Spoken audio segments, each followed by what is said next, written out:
-20 से -30 डिग्री ठंड वो बहुत अफोर्डेबल रहेगी। और रशियन कल्चर बहुत रिस्पेक्टफुल है अदर कल्चर्स के लिए भी कि क्या क्या चैलेंजेस आपको फेस करने होंगे throughout the journey. Hi everyone, welcome back to our channel doctors in making consultancy.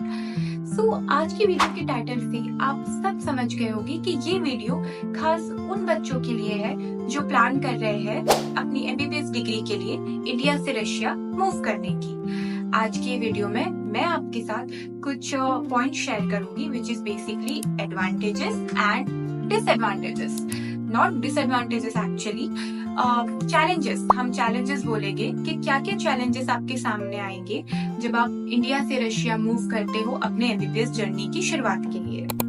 पहले हम बात करेंगे एडवांटेजेस की कि क्या क्या एडवांटेजेस होंगे रशियन मेडिकल यूनिवर्सिटीज में स्टडी करने के। अफोर्डेबल ट्यूशन फीस, ये सबसे पहला, सबसे इम्पोर्टेंट और सबसे मेन रीजन है इंडिया से रशिया मूव करने का फॉर एमबीबीएस डिग्री।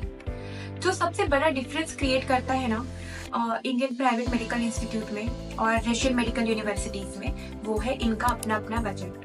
अगर आप सोच रहे हो कि आपको इंडिया के प्राइवेट इंस्टीट्यूट से एमबीबीएस करना है, सो आपका जो कॉस्ट बनेगा पूरा एमबीबीएस जर्नी का वो अराउंड 2 CR होगा, जो कि बहुत एक्सपेंसिव है।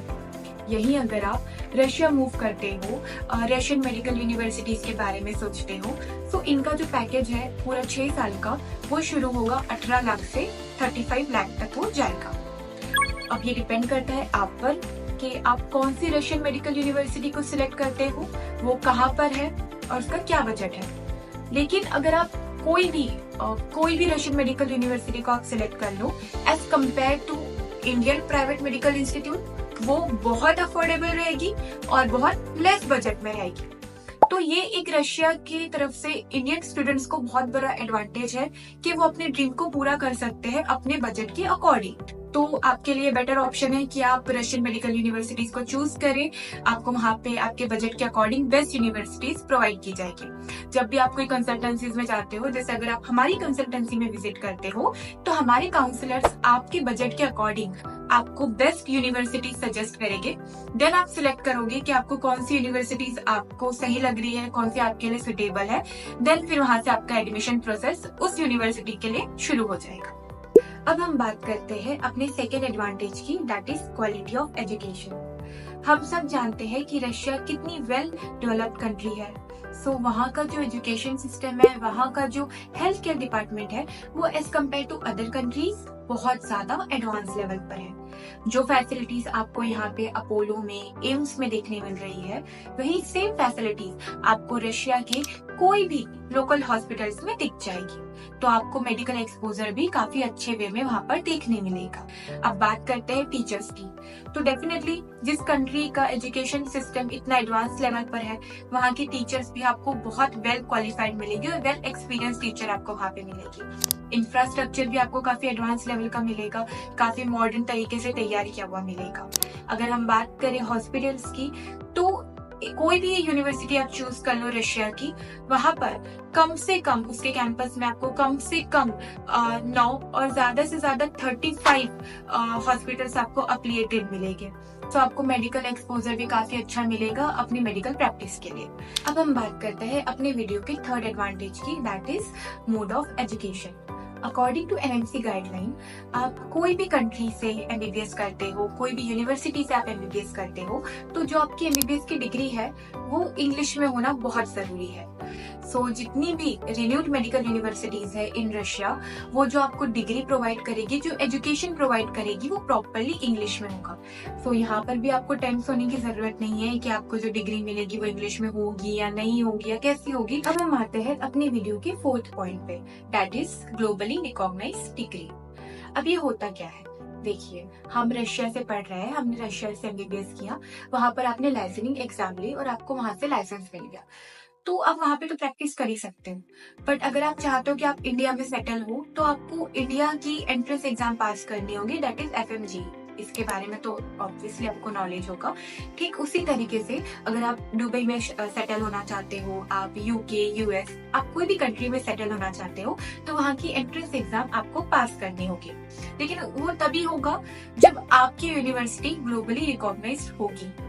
तो जब आप कोई भी कंसल्टेंसी में जा रहे हो या फिर कोई भी यूनिवर्सिटी आप सिलेक्ट कर रहे हो अपने एमबीबीएस डिग्री के लिए, तो आपको इस चीज का प्रॉपर वे में ध्यान देना है कि वो ग्लोबली रिकॉग्नाइज्ड हो और एनएमसी की सारी गाइडलाइंस को प्रॉपर वे में फॉलो कर रही है।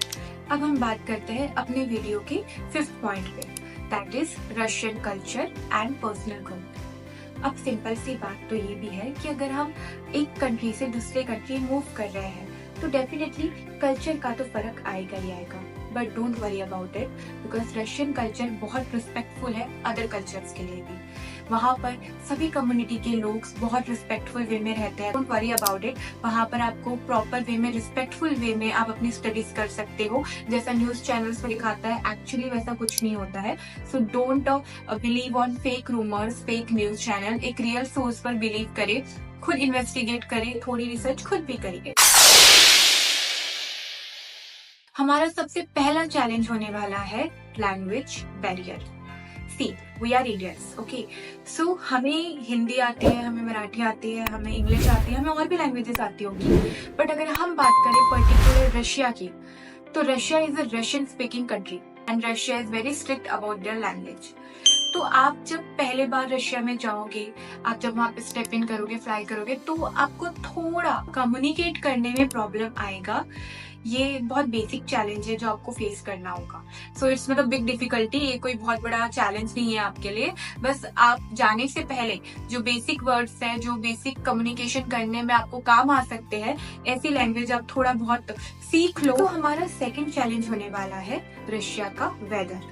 सी Russia is a cold country, तो डेफिनेटली वहां पर ठंड होगी ही होगी, बट अब ये वेरी करता है place to place, city to city, कि आप कौन सी सिटी को चूज करते हो और वहां पर कितनी ठंड है या फिर कितनी ठंड हो सकती है।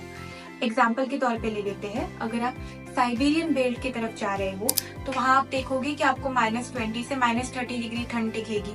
अगर आप मॉस्को को चूज करते हो तो वहां का वेदर बहुत माइल्ड है, काफी ज्यादा ना ज्यादा ठंड दिखेगी ना ज्यादा कम ठंड दिखेगी, एकदम माइल्ड वहाँ का वेदर रहेगा।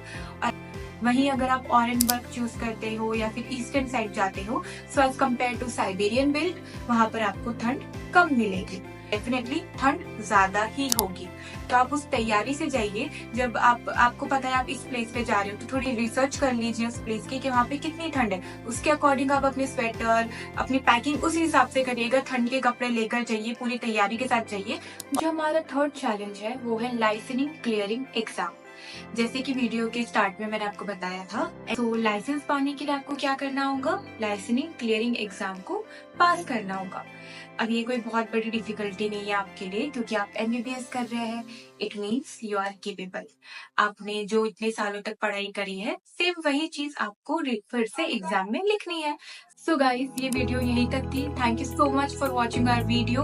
अगर आपको ये वीडियो अच्छी लगी हो तो प्लीज शेयर करिए अपने फ्रेंड्स के साथ, ताकि उन्हें भी आइडिया आ जाए कि उन्हें क्या क्या चैलेंजेस मिल सकते हैं, क्या क्या एडवांटेजेस मिल सकते हैं रशियन मेडिकल यूनिवर्सिटी में एडमिशन लेने के बाद।